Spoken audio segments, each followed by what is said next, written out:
कि सुंदर अरे देहिया पकर जनी घमंड हो। कि सुंदर देहिया पर कर जनी घमंड हो। कहियो झारखंड हो जाई। कि सुंदर देहिया पर कर जनी घमंड हो। कहियो झारखंड हो जाई। कर जनी जगत में पाखंड हो। कर जनी जग में पाखंड हो। कहियो झारखंड हो जाई।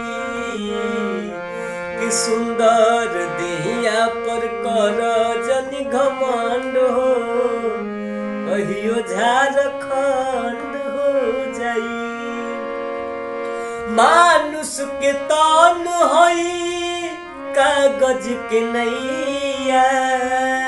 पानी पड़ जाई गल जाई भैया। कि मानुष के तन हई कागज के नैया। कागज के नैया पानी पड़ जाई गल जाई भैया। कि पांचू तत्व हो जाई खंड खंड हो। पांचू तत्व हो जाई खंड खंड हो।